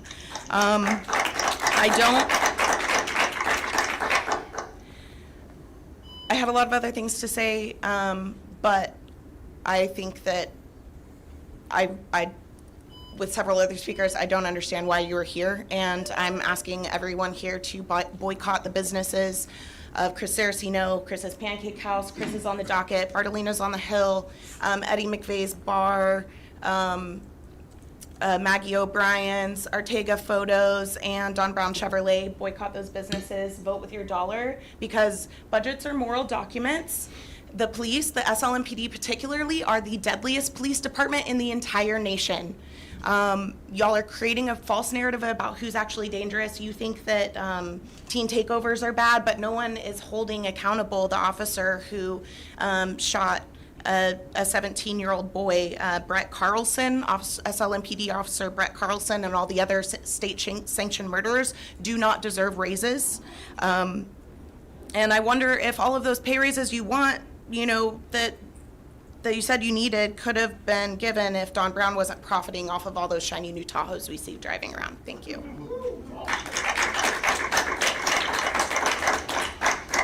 Next speaker is Margot Moynister, I believe, followed by Neil Thompson. Good afternoon. My name is Margot Moynister, 63116. I'm a mother raising a child in the city of St. Louis with another on the way. I'm also a sociologist and a professor at WashU who researches policing. And I'm speaking today in opposition to the dramatic increases in the police budget and salaries that your board has been overseeing. Redirecting the scale of funding to the police will not make the city safer, as many have already said in this room. Research, really good empirical research, consistently shows that large police budget increases do nothing to reliably reduce crime, but they do increase surveillance and criminalization, especially in Black and brown neighborhoods that are already over-policed.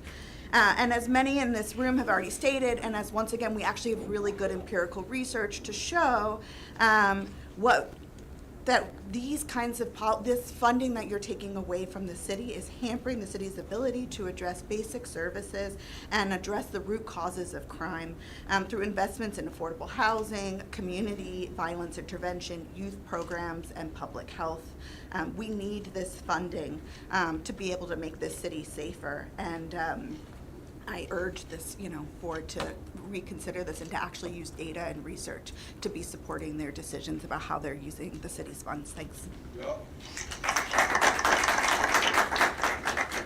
Next speaker is Neil Thompson, Yes, sir. followed by Daniela Velasquez. My name is Neil Thompson. I've been living in St. Louis since 1964. I used to be proud of being an American and a St. Louis citizen, but I'm starting to lose my pride for both because they become so evil and wicked and forcing this stuff down our throats that we don't like. This striped flag is a symbol of hate. It's total rebellion against God, morals, church, and Jesus Christ. First of all, I'm here to worship and glorify my Father God's name to the ends of the earth. In Jesus Christ's name, to give people hope, faith, and encouragement, to tell them to be bold, be brave, be strong, stand up for what you believe in. If you believe in God, you shouldn't let nobody run him out of this country or take his name off of anything. And I've been doing that for 38 years. The walking Forrest Gump. Took me 25 years to walk to all four corners, to give people hope, faith, and encouragement. And we got to straighten this mess out. And if we didn't have this war machine going on, everybody could have free food, free housing, and free medical. Quit making the junk. Quit selling the junk. Boeing's out here making killing machines, and everybody's all happy. Well, we're making money. Quit selling the stuff. Quit making the stuff. All you got to do is get rid of the three bad guys. You don't need to kill 100,000 people. It's destroying the whole planet. And that's what the devil come here to do, is destroy this whole planet, because he hates us, because we're the mortal, earthly human beings that has more power than he has. And them other human beings out there on them other planets laugh at us. Look at them fools. They're destroying that whole planet, living in luxury and entertaining themselves, polluting the world to death. I could care less what they think about me. I'm a ward of the state of Missouri. I belong to the king and queen. Uncle Sam is my uncle. I was raised as an orphan here in the city of St. Louis, and proud of it. Thank you. Amen. God bless. Next speaker is Daniela Velasquez, followed by Barbara Meyer.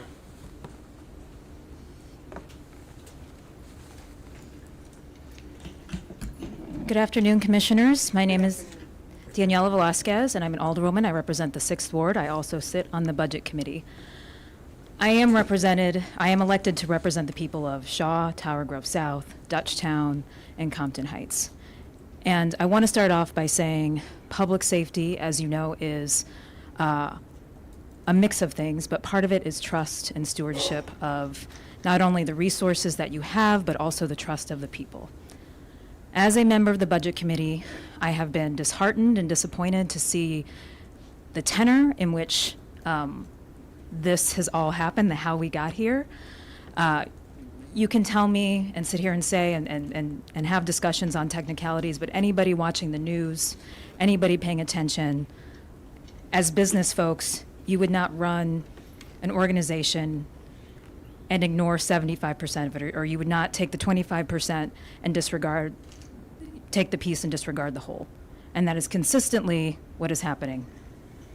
You all are successful businessmen, multi-million-dollar businesses. The city of St. Louis is a multi-million, $1.5 billion organization. As one of my constituents, Mr. Parker, said, how difficult would it be to demand raises without considering the whole of the budget? Secondly, my other disappointment is that, is that this board was tasked with safety and security to increase better perception of the city of St. Louis. I don't understand how going to battle with the city at every turn is helping the perception of our city. I don't see how it's making our city safer. I don't see how pitting against police officers and refuse workers and firefighters and saying that some things matter more than others when they all matter, especially when it comes to public safety. If we're popping cars on tires, we need to fill potholes. How is that going to happen if we don't have the ability to tend to the rest of our budget? So I ask you, what's next? This seems like a Pyrrhic victory to me. If you twist our arm and you make these raises and you make decisions that hurt the city, then what's next? How are we going to ever, as a person who is responsible and elected to be responsible of our budget and of the safety of our people, how do we get to a place where we can have reasonable discussions, where we're not bickering and fighting at every turn? Because, again, you don't need to be a professional to watch one of these meetings and see that's what's happening.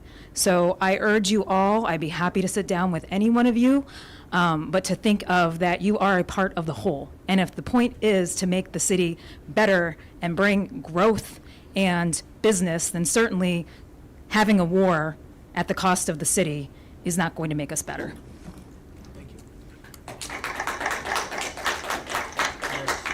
Next speaker is Barbara Meyer, followed by Bertie Jackson Babel, perhaps?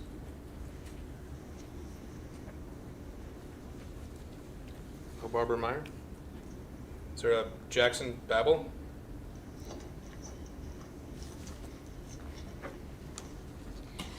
My name is Bertie Jackson Babel. I live in the 63111 area code.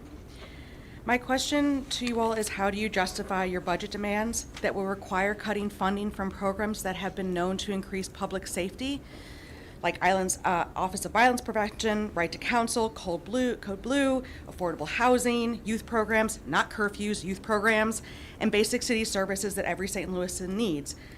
This is especially bold when you kill more citizens than any other police department, are racist, transphobic, and work with ICE. I'm a therapist, and I worked in community mental health for a number of years. I have worked with numerous people who've experienced trauma due to interactions with the SLMPD, and rarely, if ever, have had a client that said that they felt safe around any of you all. Also, how do you rectify that most of you had conflict of interest with being on this board in the first place? That's real bold. The police have never kept us safe. We don't need you. We need these basic services, and you don't deserve anything, not even a cent, much less a raise. Thank you.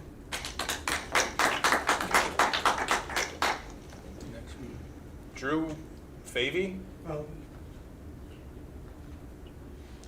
My name is Drew, and I am part of the 9th Ward, 63108. As one who is an organizer in my own city, I have been personally brutalized by police multiple times every year, and it never changes. I don't get how we can approve a police raise that goes from 16 to 22%, while the rest of the city workers get 3%, and teachers get only 5%. Make that make sense. We can't paint the face if we don't got the nails. Another thing is,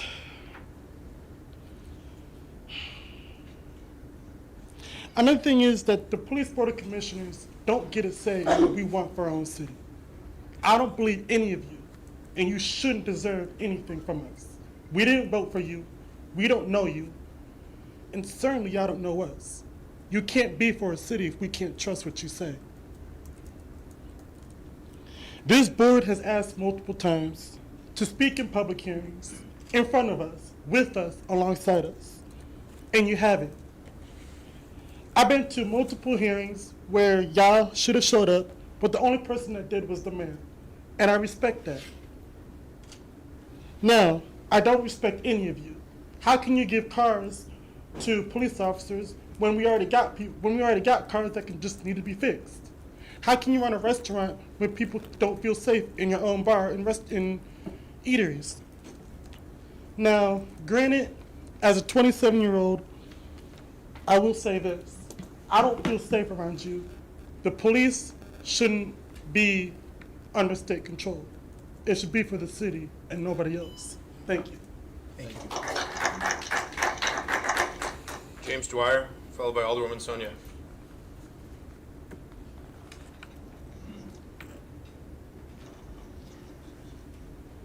Good afternoon. Thank you for this opportunity to appear before you today and to share my thoughts. My name is James Dwyer. I'm a resident of the Central West End. I speak from the perspective of a resident of the city of St. Louis for nearly 59 years, as someone who has been actively engaged in community affairs in multiple roles over most of those years, and as a mediator who believes strongly in the power of effective communication and collaboration. I'm here not to criticize or antagonize, but rather to share my observations regarding recent actions of the Commission, excuse me, specifically regarding certain funding demands and their impact on the broader interests of the city and its citizens. From this outsider's perspective, the optics are not good.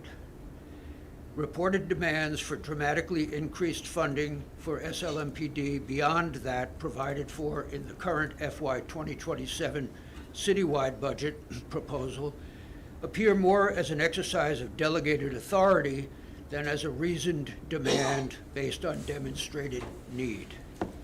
That impression is based in part on the understanding that funds allocated to the department in recent years have not been fully deployed, and therefore the demand for increased allocation from an already strained budget does not appear to be reasonable, justified, or, given the equally essential funding needs of other city departments and agencies, tenable.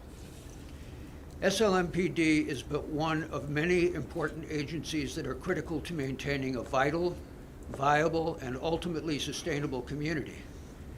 Based on personal experience, I believe it is both fair and accurate to state, as a broad generalization, that as much as the St. Louis community wants and needs effective law enforcement, the average citizen is equally concerned about reliable delivery of basic everyday services by the Streets Department, Refuse Division, Water Division, Building Division, Parks Department, and the like. To the extent that the Commission's current funding demands were to succeed, all of those agencies would be required to operate on diminished resources with predictable outcomes. That would not be in the interest of the broader community. One final note. It is my understanding that the Police Department has not published an annual report since 2020. The information traditionally provided in those reports, including budget expenditures, traffic stops, citations written, arrest statistics, number of calls for service, staffing levels, and internal affairs call data, would provide valuable insight to the community into both the accomplishments and the needs of the department, and would therefore contribute to a more informed citizenry and a transparent budgeting process.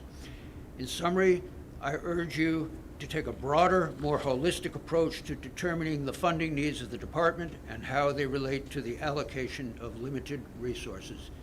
Thank you for your time and consideration. Thank you. Alderwoman Sonia.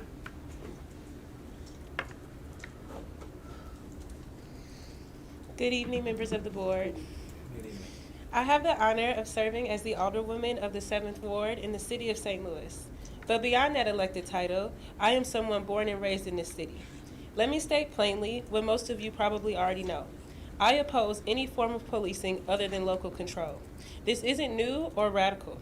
In November 2012, Missouri voters passed Proposition A and returned local control of St. Louis Metropolitan Police Department to the city, ending more than 150 years of a state-appointed board, a system, mind you, first imposed during the Civil War. The handoff was finalized in July of 2013. The people spoke. Every community has the right to police itself, and that should be fundamental to any so-called democracy. But given where we are, I'll focus on democracy. I've worked with St. Louis Metropolitan Police Department before and after state control, even most recently with Mr. McCoy and officers to secure a warrant and board up a building after a shooting on the Jefferson Corridor. That collaboration is how residents get the holistic public safety they deserve. Holistic public safety acknowledges that police alone do not make up the whole of our public safety pie. It must involve firefighters, our Office of Violence Prevention, a building division that can monitor thousands of properties, and a Department of Health and Human Services equipped with the resources to meet addiction and homelessness with care, not cages. City taxpayer dollars pay for this department despite state control. Yet, this is the first time the public has been allowed to address you directly. At the Board of Aldermen, every committee I chair or vice chair takes public comment because our job is to make decisions on behalf of people, not for them. These meetings should take public comment every time. They should offer a hybrid option for residents who can't attend in person, and they should start no earlier than 5:30 when most people are off work. These accommodations are the work of public servants. That's democracy. So my challenge to the board is simple. If you truly believe the people support this, put it on the ballot. Let the people vote. I also implore you to protect the Civilian Oversight Board.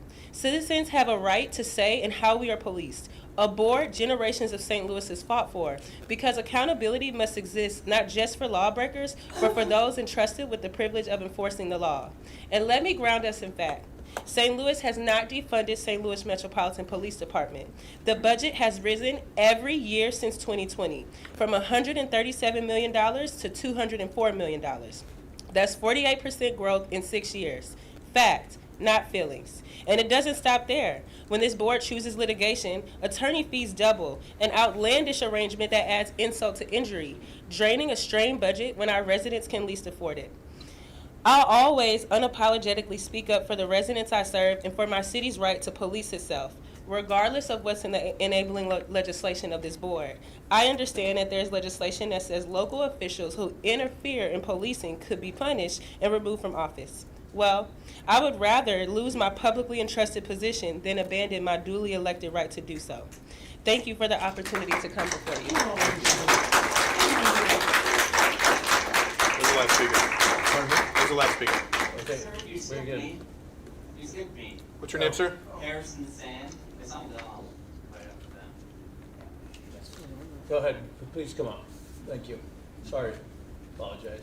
I didn't understand. Thank you. As I said, my name is Harrison Sand. I'm 63118 is my zip code. I agree with most of what everyone has said today, so I'm going to try to speak about a few other topics. One is I want to address something that Chief Tracy said earlier. Chief Tracy said that there's a big difference between the command staff and the regular officers' pays. In fact, the regular officers' pays can go higher than the command staff, often because of overtime. A few months ago, they said that there's a newspaper article. One of your officers had 90 hours regularly of work a week. No one can function at 90 hours a week. They were making over $100,000 extra in salary that year. That would pay for the command raises if you put a cap to overtime. And you're going to say that, well, the police union's going to stop you. You are willing to fight everyone, including the citizens, representatives, but you're not willing to fight the police union. Do something. You can find this money. That's what you do when you're a manager. You find where the money is. Other things that could happen, one is we've had a lot of police vehicle wrecks over the years. Any other agency, if you have a vehicle wreck and you're on the job, you get drug tested immediately. I don't know if our officers are doing drugs, but I can't know because we're not testing them. If there is a wreck, test them, and that would cause us, to buy less cars, but that would also save us money. So one big other issue I want to talk about is I am the secretary of the Civilian Oversight Board of the St. Louis Police. We have been unable to do anything for a year because of you guys. We have 700 unheard citizen complaints against the police that we are not allowed to investigate or look at. You're talking about making a civilian oversight yourselves. The board already exists. We had to do a year of training. The first day we were going to look at cases is when you told us we were no longer allowed to do that. We have a board. You could activate it today. You could vote on that today and say, we're going to follow the rules that have already been written and came up with by elected representatives and our community. And the accountability board that you're looking at is not really accountability. It is a board that's going to be looking at what you guys do. We need a board that's looking at the complaints that are made against the police. We need a board that's looking at the policies and procedures of the police. When I was on the board, I even asked the St. Louis Police, I did a Freedom of Information Act, I asked the police office, could I get a list of your policies and procedures because I'm going to be looking at officers and trying to judge whether or not they're following those things.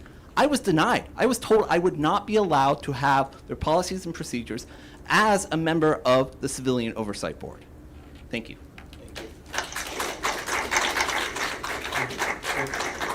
Did we capture all the signers?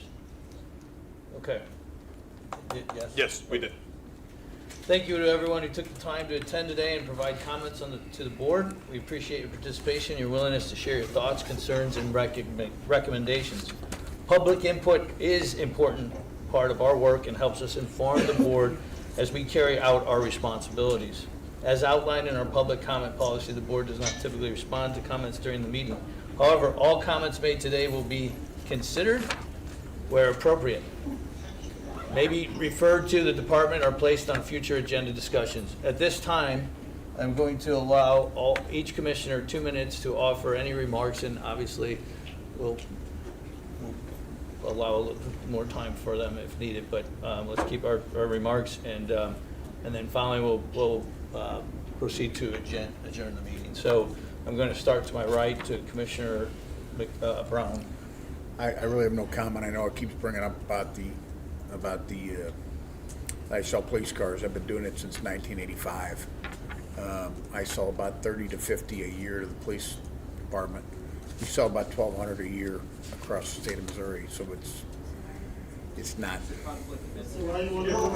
Well, because what we do is they send out a bid, and we bid it, and we're the lowest bid. We don't have anything to do with it. We're the lowest bid. It's a dope bid.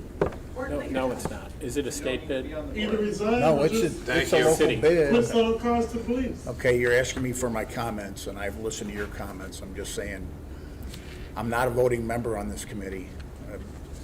So, that's really all I have. That was by me. Thank you, Commissioner Sonny Jenkins. Great. Okay, we're gonna move back to Commissioner Ortega. The only thing I could say, I don't have any conflict of interest. I own a photography studio that's been in St. Louis for 100 years. So our history of St. Louis, and I grew up in the business. My grandfather started. My dad was, and my uncle ran it, and then I took it over from them. So I have no conflict of interest of any way. I enjoy being on this board because it does open up your eyes to a lot of things that. There's a lot of things you do not know, and we are trying to get some of that stuff out. So, We'd like to. well, we're trying to. Okay, we're trying to. Okay, I was on the Civilian Oversight Board for 10 years before I got on this board. So, what's it? Any further comments? No. Thank you, Commissioner McVeigh. Just want to thank everyone for coming out. I really mean that, and everything that's been said today is seriously taken under consideration. If there are any things that we are able to adjust or whatever, we will look at those things as we move forward. Other than that, I'd say everything that was said today was heard, and we appreciate it. Appreciate your time for coming out and caring enough to be here. Thank you. I also want to thank everyone for coming out today and for preparing remarks and for delivering them. I also recognize that many of us disagree on many things, and it's important to hear the perspectives from the public. As mentioned many times, I'm the only elected member of this board, and I take that position, that role, that responsibility very seriously. It's my job and my duty to represent the best interests of the city on this board. That is why the state put the mayor on this board, and I will do my best to do that, and I do my best to do that. It's impossible to do in many cases when the city doesn't have the working relationship and the working commitment to do that work together. As Alderwoman Velasquez said, and many other speakers also said, this department is part of the whole of city government. We are one city and we are one government that needs to operate together to best serve its community. Where we are right now with these bitter disagreements is so damaging for our city, and it's heartbreaking for the mayor, the representative here, to hold. When I was first elected and we were experiencing one of the biggest tragedies our city has ever faced, the tornado, I worked side by side with the chief, with Mitch, with so many of you, Colonel Kreisman, many of you in this room, countless police officers who did absolutely heroic work every day, making sure our community was safe. We worked together in those weeks, those months. In fact, the city operated out of this building on the 6th floor because this is where our emergency management team is housed. We worked in concert with one another. This is how we serve best our community in making them safe, by working together. And we need to do that moving forward. I want to just follow up and just reiterate gratitude for everyone who's been here, the thoughtful comments, and the sad state that we are in right now. I also believe firmly that a police department should be under local control. We need to work together with our departments and with our city to properly and best serve our residents. Thank you all for coming here today and for weighing in. Before we adjourn, Mr. President, I just wanted to follow up. Commissioner Gray does have, unless you wanted to make comments. I just had Okay, four yeah. little few things Go ahead. in follow-up. I'll just log them out now. While we have a calendar here for the internal working groups of the department, of the board, I'd also like to request that we have a calendar for community engagement that we can publish in advance. I'd also like to have a commitment that we have a path forward to review the 700 outstanding complaints of the civilians with regards to the police department. We also have agreed here to have a working group for real estate. I'd also like to expand that for some of the operational components, as we've discussed before, that to include the repairing of vehicles and other outstanding things that need to be addressed, like plowing the parking lots, et cetera, those things that we've been collaborative with under local control, and we need to figure out what that path forward looks like. And lastly, Mr. Gravel, at our last meeting, you had indicated and committed to providing the bills to the department electronically. I'd like to follow up on that request as well. We'll get them to you. Well, you indicated you would do that by the end of last meeting, and that didn't happen. And so I'm following What I up. indicated was I would provide what I provided to you all, which I did, and I provided it to the Okay. press as well. The billing is several months behind. We're at February, and as this board comes to the end of its financial year, the fiscal year, in 2 weeks, considering the magnitude of the bills from your law firm, it is our due diligence and our fiscal responsibility to ensure that those bills are up to date. We'll get them in. Okay. Thank you. Commissioner Gray? Or would you like me to go and then you would like to finish? No, I'm fine. Greg, please. Thank everyone for coming. Of course, I think for me, what has resonated coming out of the comments, because I listened very carefully to everything that everyone has said. One of the things is that the board, and I consider the mayor a part of our board. She is a part of this team. And yes, there have been some disagreements, but there's a personal commitment from me, and I'm sure my fellow commissioners would do this as well, to begin to try to bridge the gap, to start the healing process through more collaboration, more open communication, making sure that the mayor is informed and her team on critical decisions that may come up, so that there won't be any gaps within communication. But that doesn't necessarily mean we're always going to agree. And so, Mayor, you've got a commitment from me personally, and I'm sure the rest of the commissioners would do that. We're going to work on our relationship and what we can do to bridge that gap and open communications so that we won't have the disarray that we've had for the last several months. Thank you. Thank you. And again, thank you all for coming out. Your comments have been taken, and they're very much appreciated. Just one comment. There are on this calendar, the public comment section is on here. They are special. They will not be part of a board meeting. They will be allowed it more time. As we move forward, we will look at improving communication and being able to have more time and have the rules and policies in place. So we have already recognized that. There are 3 that we have in place that are special to just public comment. It does not require board business at in those meetings. So that has been already considered. I think very much so that we as a group have more that unites us than divides us. We focus on the division and not the unification. And it is our responsibility to do that. It is our responsibility to bring the best, most productive St. Louis Metropolitan Police Department, which is a major city of St. Louis, and that we bring all of our communities together and we rise together. And we do.